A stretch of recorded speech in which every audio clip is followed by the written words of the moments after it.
welcome everybody. Today is Wednesday, May the 8th. Welcome to the City of Madison Common Council meeting. We are streaming it live on the City of Madison YouTube channel for viewing if you're not here, but also archiving it. We have a great agenda tonight, but like all of our meetings, we'll start by standing and reciting the Lord's Prayer, followed by the Pledge of Allegiance. Thank you. And then we'll get into the meeting. Our Father, who art in heaven, hallowed be thy name. Thy kingdom come, thy will be done, on earth as it is in heaven. Give us this day our daily bread, and forgive us our trespasses, as we forgive those who trespass against us. And lead us not into temptation, but deliver us from evil. For thine is the kingdom, and the power, and the glory forever. Amen. Pledge allegiance to the flag of the United States of America, and to the republic for which it stands, one nation, under God, indivisible, with liberty and justice for all.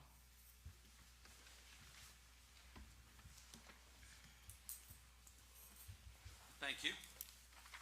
We'll now have roll call. Good evening, Council. Tevenoff. Here. Krebs. Here. Datillo. Here. Schaefer. Here. Storm. He was here. Bartlett. Here. And Wilbur. Here. Thank you. Council, if you had an opportunity to review the minutes from what seems so long ago, April the 16th, if so, we'll entertain a motion to accept the minutes. I move we approve the minutes as submitted. I'll second. Any discussion?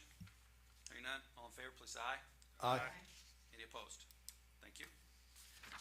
Tonight we have two proclamations I'd like to read.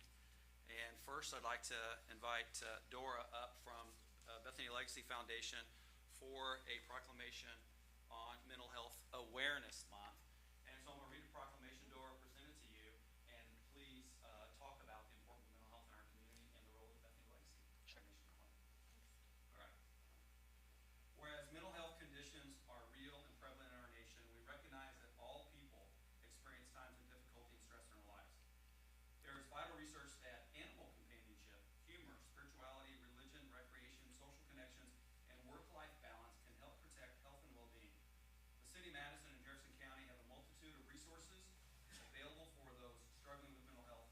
Center Zone, the Freedom Center, Life Spring, Ruth Haven, Jefferson House, Youth Villages, Recovery Cafe of Madison, Citizens of Jefferson County for Suicide Prevention, and the Bethany Legacy Foundation Mental Health Matters web resource page are to name a few. With effective treatment, individuals in mental health, with mental health and other chronic health conditions, we can recover and lead full, productive lives. Whereas each business, school, government agency, healthcare provider, organization, and citizen share the burden of mental health problems and have a responsibility to promote mental health wellness and support prevention efforts. So please join me in declaring the month of May 2024 as Mental Health Awareness Month. Thank you, Dora, and thank you for all you're doing. And so please describe. Yes, thank you. Thank you, Mayor Courtney and members of council. I am Dora Enum. I'm the CEO of Bethany Legacy Foundation. We are your local health foundation focused on the health and wellness of Jefferson County residents. Mental illness and substance use disorders are top health issues in the country, and Jefferson County is no different. We are a federally designated mental health desert, which means we do not have enough providers and services to serve our county. While we have many great ones, as Mayor Courtney listed, we are far behind. So this means that our residents, our families, our children, our parents, our neighbors are not getting the support they need. And I think you all know this because we're all affected by it. Many suffer in silence. And so we are calling for a collective action, and this proclamation is a very strong step in that direction. So for this month, Mental Health Awareness Month, but beyond, we are calling for action. And so Mayor Courtney and members of council, thank you so much for this, and we applaud you for this proclamation today, and thank you. Dora, thank you, and for all the great work of the Bethany Legacy Foundation, and really the goal, right, of making Jefferson County the healthiest community in the country. In the world. In the world. I'm grateful for that. Thank you all. Thank you. Thank you very much. Next, I'd like to read a proclamation regarding Historic Preservation Month, and this is also another good one because Madison is leading the country in historic preservation, so I'm really proud also to present to Mayor Alcorn on behalf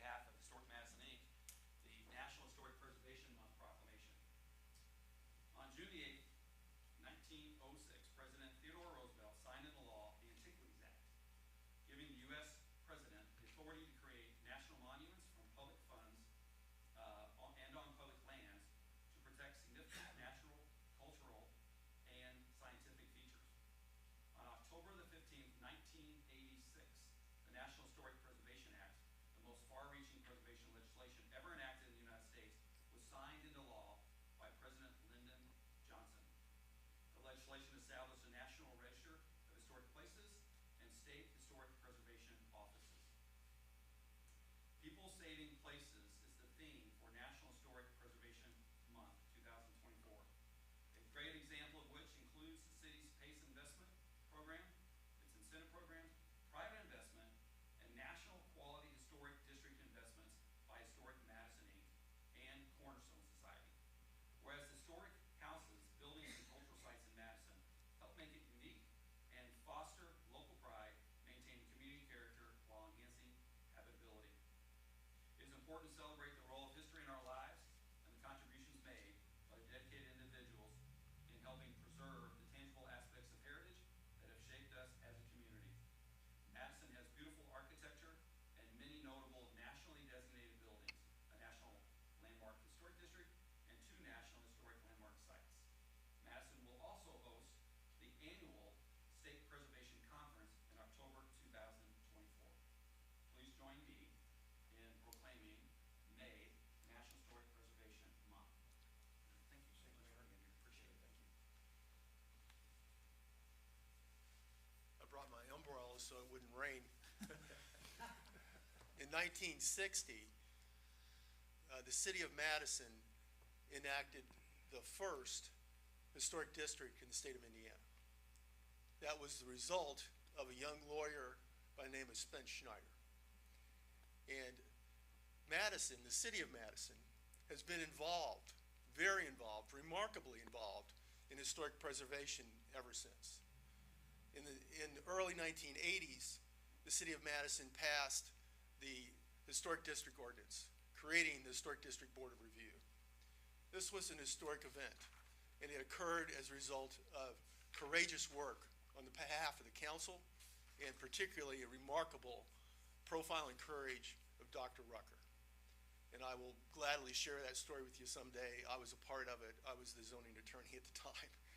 And we had over a year of meetings on Wednesday night to formulate that ordinance. And I know that that ordinance has been filled with controversy and a lot of questions since it was passed. And I want to say sometimes controversy can be a good thing and can yield good results. In the 1990s, mid-1990s, there was a study in Madison, and it determined that over $80 million had been spent in private money in the downtown since the enactment of that ordinance. Now, taking us forward to our time, Mayor, that number has to be in the hundreds of millions of dollars that has been spent in our downtown district. And even though that is remarkable, it's not the most important thing in my mind.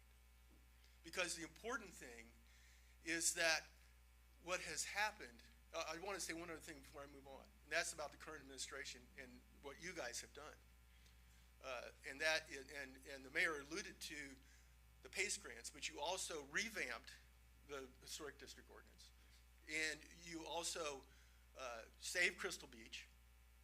And you have been, I'm sure you can list other projects that you have been involved in. You've been supportive of HMI and Cornerstone.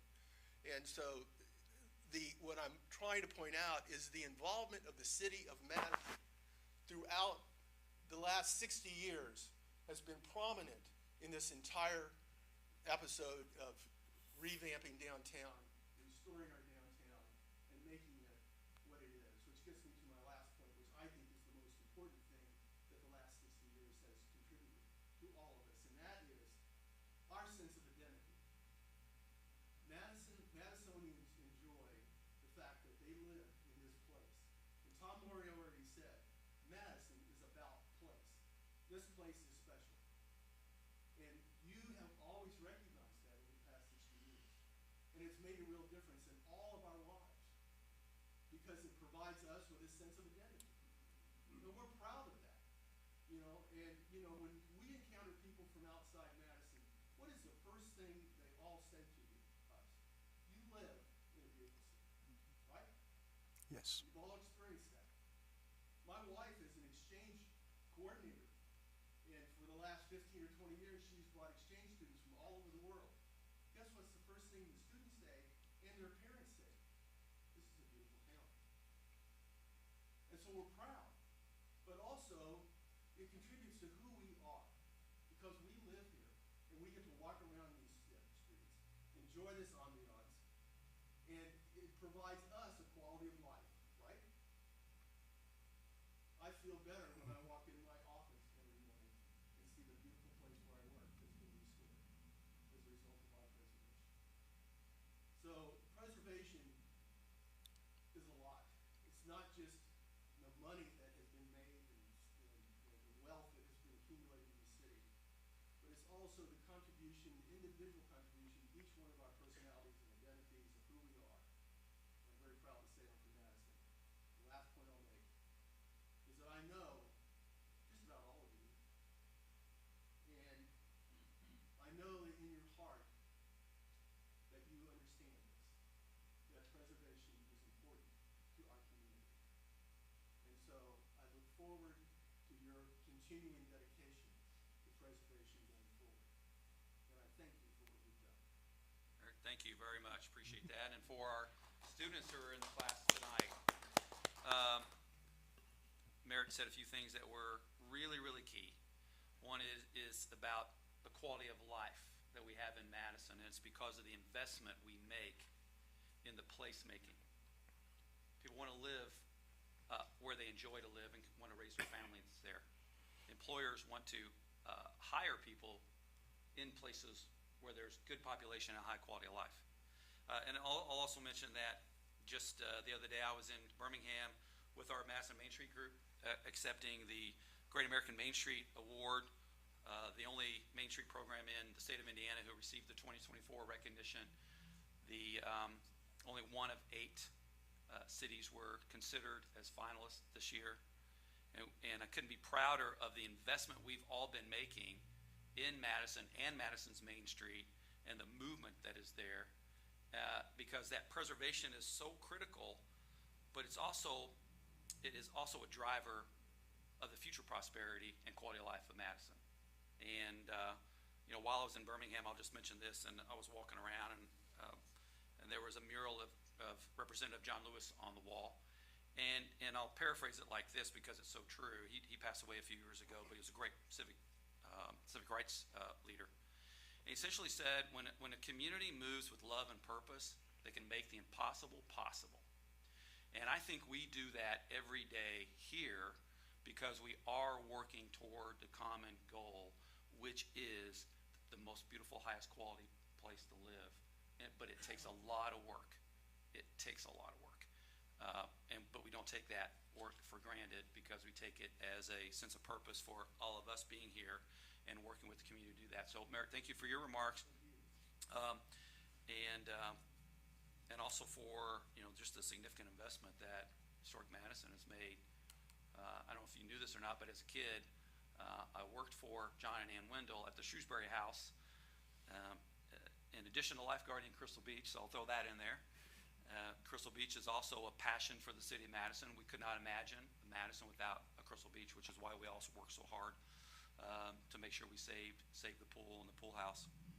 But I learned a lot, and I learned to love historic preservation by working and being around John and Ann Wendell for a couple of summers, and I learned how to paint and prime a black iron fence all summer long too, in the hot sun. But that was also a good experience. And now look at that whole corridor; it's alive. It's still so that past is creating this life in Madison. So thank you for being here. All right, moving on. We have one resolution. Joe is not here tonight, so I will turn it over to Clerk Treasurer Rampy.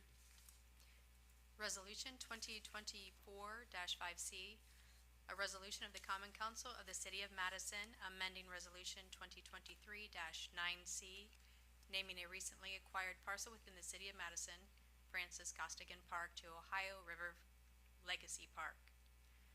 Whereas a parcel of land, State Parcel 39-13-02-231-026.000-007, addressed as 116 Poplar Street, was deeded to the City of Madison through a generous donation from Historic Madison Foundation, Inc. And whereas the city agreed to improve and develop said lot and the surrounding areas as a city park, On December 19th, 2023, Common Council adopted Resolution 2023-9C, naming the new park Francis Costigan Park.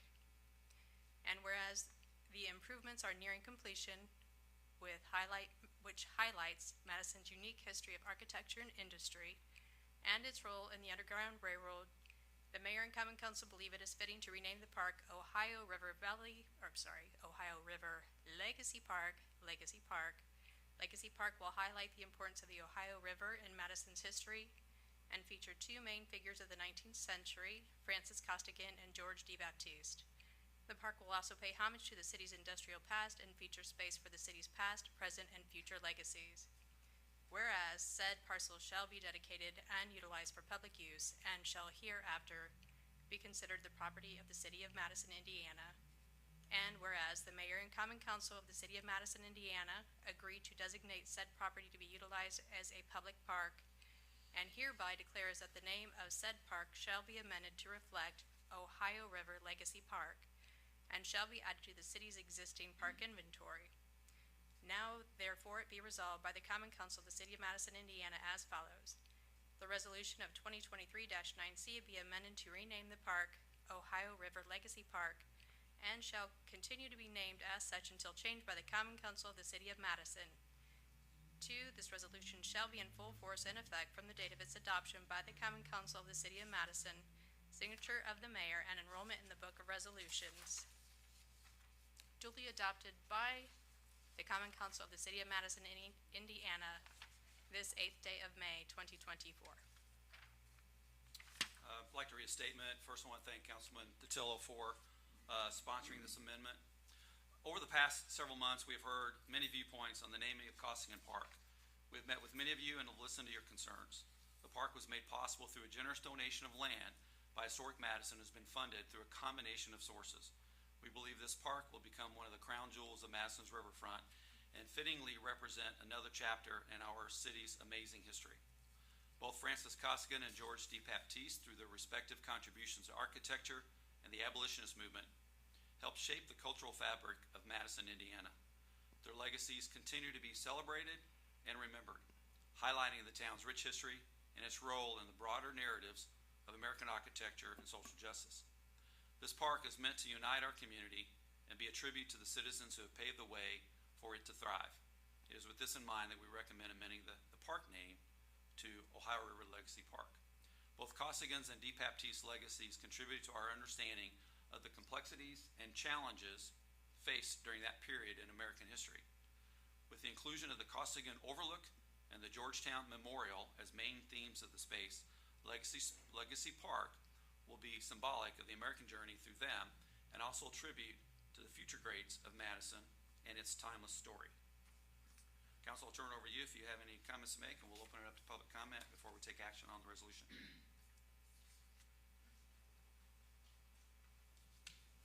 I just want to say, all the controversy that had come from the previous resolution, I want to apologize to the people who were upset about that, who were hurt by it, who have a lot of life experience, that name and the positioning of the statue of De Baptiste caused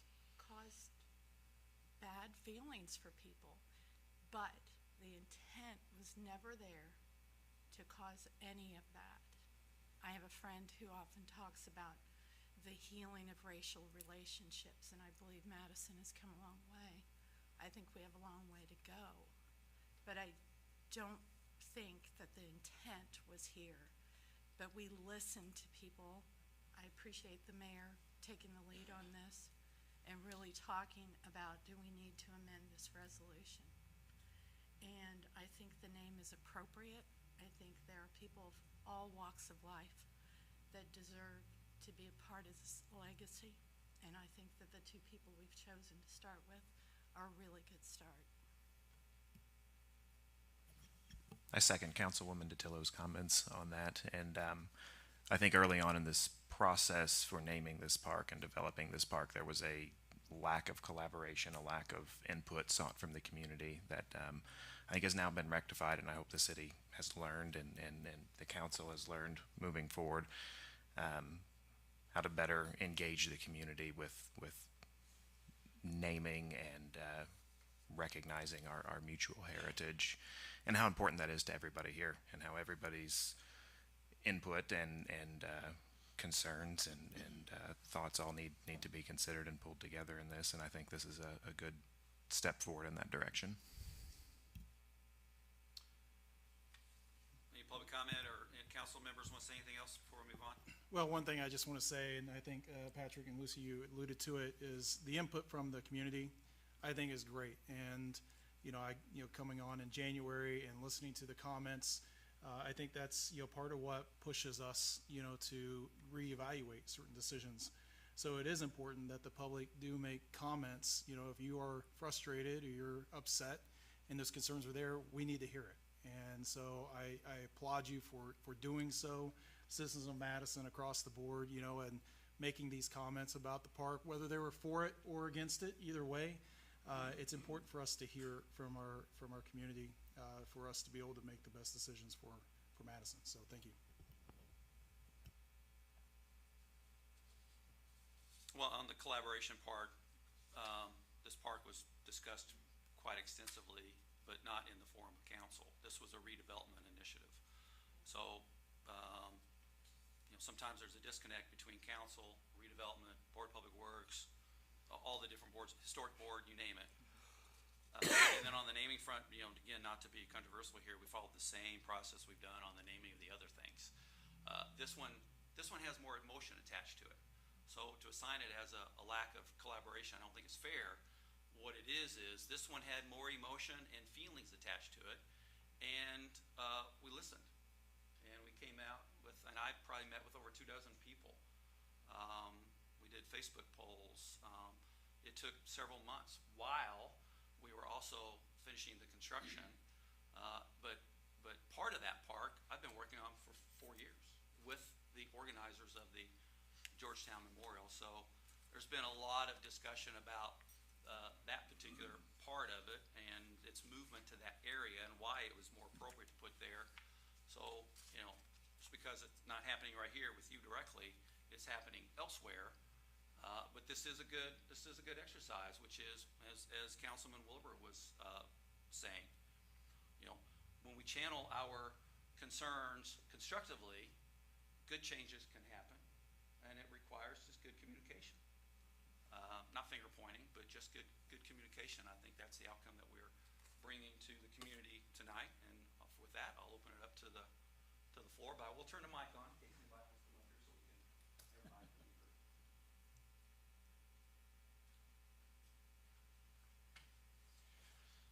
heard. All right, not seeing any public comment. Let's go with the roll call on the approval of Resolution 2024-5C.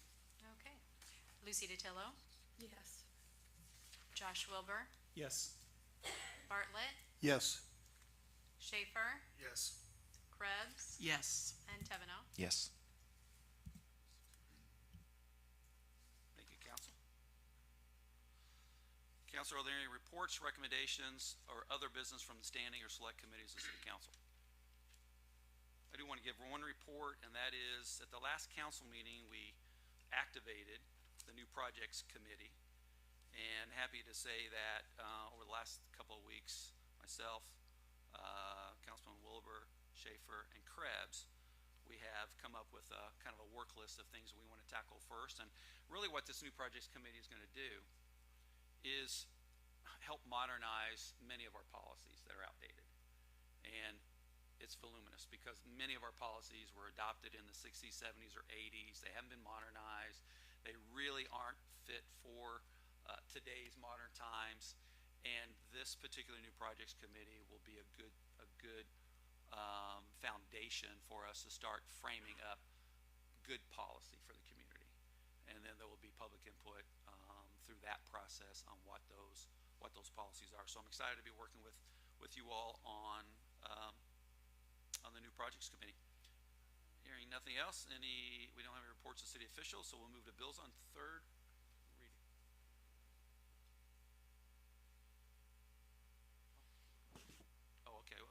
to the resolution. I'm sorry, I jumped ahead. I thought you took a roll call on the voting of the resolution. Oh, okay, let's have a motion in a second. Sorry, we jumped ahead, got excited.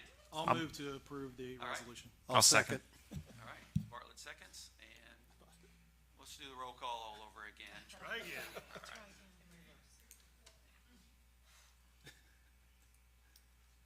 Oh, we'll do that one more time.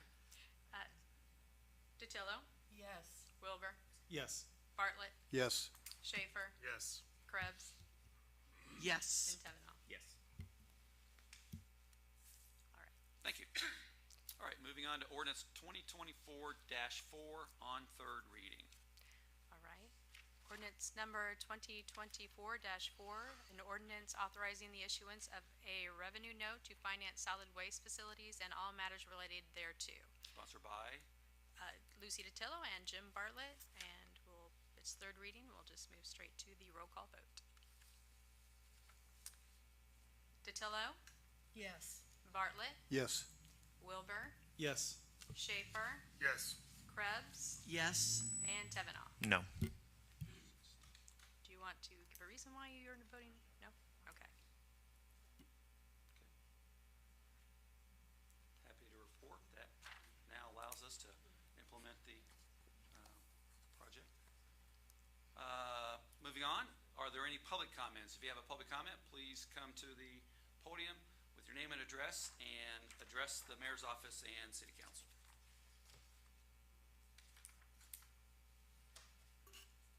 Hearing no public comment, I will give you a few mayor's comments. What I'd like to do is give a big round of applause to City of Madison Main Street Organization and the City of Madison for being awarded the 2024 Great American Main Street Award, which is phenomenal. Walked down today, I was at Hanover College, and one of the kids said, "What's there to do in Madison?" I said, "Have you ever walked down Main Street or come down to our riverfront or been on the trolley? There's so much to do and see down here." But again, the recognition of that organization and literally the dozens and dozens of volunteers, probably hundreds when I extrapolate it out to all of our tourism apparatus here in the city. It's a great achievement for everybody. I also want to recognize my wife, who's not here today because she's at work, because it's a Nurses Appreciation Week, and I want to recognize my wife, Tammy Courtney, for her career in nursing, as well as all the other nurses that are out there caring for our community, providing excellent health care, many of whom guided us safely through the COVID experience, which was an ordeal for everybody. And then also, who better to recognize for Appreciation Week is our teachers. This is Teacher Appreciation Week, so I want to recognize all those. I want to thank Mrs. Birch, my first grade teacher at Eggleston, Mr. Hensler, who was my principal. We got along really well after the first day of first grade. And all the teachers who are out there that is guiding our kids, because quality education is extremely important for any community to thrive, and all of our education administrators as well. I did mention the new projects committee, but we also have 3 other major initiatives that are underway finally, and these will take a year and a half to complete. And it's evaluation of our stormwater needs and stormwater policies, zoning. It's been a long time since our zoning has been updated and it needs to be modernized, as well as it's been 15 years since our personnel handbook has been touched. So we are embarking on those fun journeys that will take a lot of time and effort, and all 3 of which will eventually land here in City Council. And then lastly, we talked about historic preservation and Parks and Department, Parks, Crystal Beach. May 22nd, I want to invite everybody to the ribbon cutting, 5 o'clock at Crystal Beach, and the grand reopening, because it opened in 1938, so we're reopening the pool, will be Sunday, May 26th. So May 22nd for the ribbon cutting. It's going to be an awesome event, and so please come. And then also May 26th, we'll pick 2 lucky kids to be the first ones to slide down the new slide. And if the council's there, you can all take turns shoving me in the water. Don't dunk me, because I gotta breathe. But anyway, those are all my comments. I want to thank everybody for being here tonight. The next council meeting will be Tuesday, May 21st. We'll be back on our every 2-week Tuesday track. And council, I have a motion to adjourn unless there's something else you would like to add. I motion that we adjourn the meeting. I'll second. Any discussion? All in favor, please say aye. Aye. Any opposed? Thank you. Thanks all for being here. Thank you, Mr. Barger's class, for being here. Please come back.